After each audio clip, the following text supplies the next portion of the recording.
అంటే హౌలే బే చెప్పుతో కొడతా డ్రగ్స్ హీరోయిన్లు వీళ్ళ వీళ్ళ వీళ్ళ పద్ధతికి అది వీళ్ళు అవే నినాదాలతో ఎన్నికలు పొడి చేస్తారు వాళ్ళు. రేపు ప్రజలకు గ్రామాలకు పోయి బే హౌలే చెప్పుతో కొడతా డ్రగ్స్ హీరోయిన్ వీటి గురించే వీటిని ప్రచారం చేసుకుంటే ఎన్నికల పోటీ చేస్తారట వాళ్ళు. కానీ భారతీయ జనతా పార్టీ మాత్రం అభివృద్ధి మంత్రంగా కేంద్ర ప్రభుత్వం అందిస్తున్న సంక్షేమ ఫలాలు గ్రామాలకు కేంద్ర ప్రభుత్వం ఇస్తున్న నిధుల విషయంలో ప్రజలకు వాస్తవ విషయాలు వివరిస్తూ మేము ఎన్నికల్లో పోటీ చేస్తున్నాం. ఆ రెండు పార్టీలకు మాకు ఉన్న తేడా అది. నిన్న కాంగ్రెస్ వాళ్ళు ఇవాళ బీఆర్ఎస్ వాళ్ళు అన్నారు గ్రామ పంచాయతీలకు పోదామా అన్నారు. మీరిద్దరు కాదు, మీరిద్దరు రండి, మేము కూడా వస్తాం. ఏ గ్రామ పంచాయతీ అని మీరు డిసైడ్ అయ్యండి. ఎన్ని గ్రామ పంచాయతీ తెలంగాణ రాష్ట్రంలో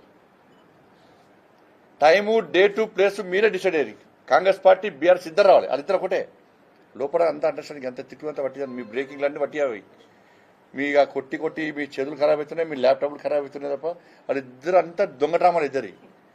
న్యూస్లో స్పేస్ బీజేపీకి ఉండద్దు మాకే ఉండాలని తిట్టుకుంటారు.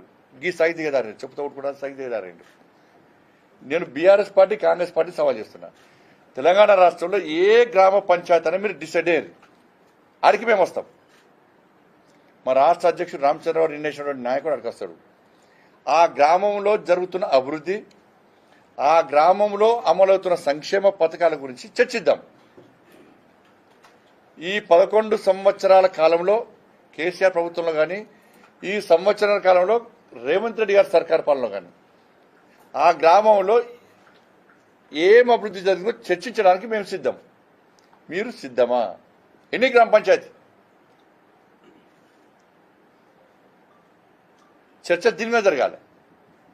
చర్చ దీని మీద జరగాలి తప్ప ప్రజలకు అవసరం లేని, ప్రజలకు ఉపయోగపడని నానా బూతులు తిట్టుకుంటూ ఇచ్చిన హామీలు నెరవేర్చకుండా కాంగ్రెస్ పార్టీ, 11 సంవత్సరాలు తెలంగాణ రాష్ట్రాన్ని సర్వనాశనం చేసిన బీఆర్ఎస్ పార్టీ ప్రజల దృష్టి మళ్లించడానికి ఒక ప్లాన్ ప్రకారం ఈ విధంగా వివరిస్తున్నారు. ఎందుకంటే 11 సంవత్సరాలు కేసీఆర్ పాలనలో తెలంగాణ రాష్ట్రం అధోగతి పాలైపోయింది. ప్రజలు విసిగి వేసారు వేశారు. కాంగ్రెస్ పార్టీకి నమ్మి విశ్వాసంతో అధికారం ఇచ్చారు. చర్చ దేని మీద జరిగింది? 11 సంవత్సరాలు కేసీఆర్ ఏం చేయలేదు, తెలంగాణ నాశనం చేశారని చెప్పి చర్చ జరుగుతున్నది. దాని దృష్టి మళ్లించడానికి బీఆర్ఎస్ పార్టీ ఇస్తారు, కాంగ్రెస్ పార్టీ తిరుగుతున్నారు. కాంగ్రెస్ వాళ్ళు చెప్తున్నారు 420 హామీలు ఇచ్చారు, 6 గ్యారెంటీలు ఇచ్చారు. మరి అమలు చేసిరా అంటే అమలు చేయాలి. కానీ వాళ్ళు కూడా ఏంటంటే ప్రజల దృష్టి మళ్లించడానికి వాళ్ళు స్టార్ట్ చేసి వీళ్ళు తిట్టుడు, వీళ్ళు వాళ్ళ తిట్టుడు, వాళ్ళు వీళ్ళ తిట్టుడు. ఇలా ఏ ముఖం పెట్టుకొని రెండు పార్టీలు ఎన్నికల్లో పోటీ చేస్తాయి.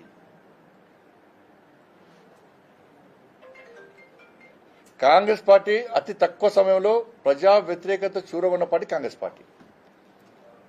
ఇవాళ ఎన్నికల్లో చర్చ అదే జరుగుతున్నది. కాంగ్రెస్ పార్టీని, బీఆర్ఎస్ పార్టీని గ్రామీణ ప్రాంతంలోని ప్రజలు ఇలా నిలయబోతున్నారు. మాకు కాంగ్రెస్ పార్టీ ఇస్తాన 2,500 రూపాయలు ఎవ్వి,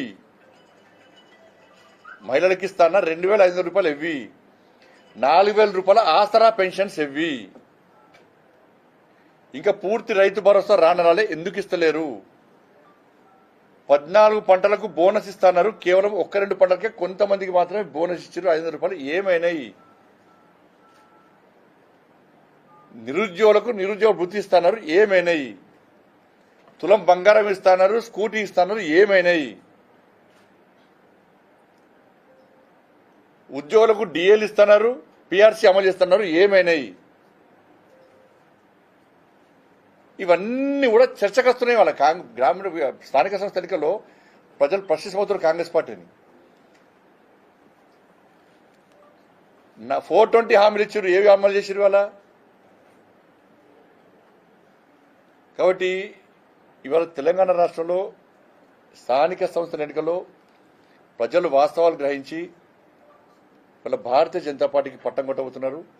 మాకు ప్రచారకులు ఎవరంటే తెలంగాణ రాష్ట్రంలో మాజీ సర్పంచులు, మాజీ ఎంపీటీసీలు మా ప్రచారకులు. వాళ్ళే ప్రచారం చేస్తున్నారు.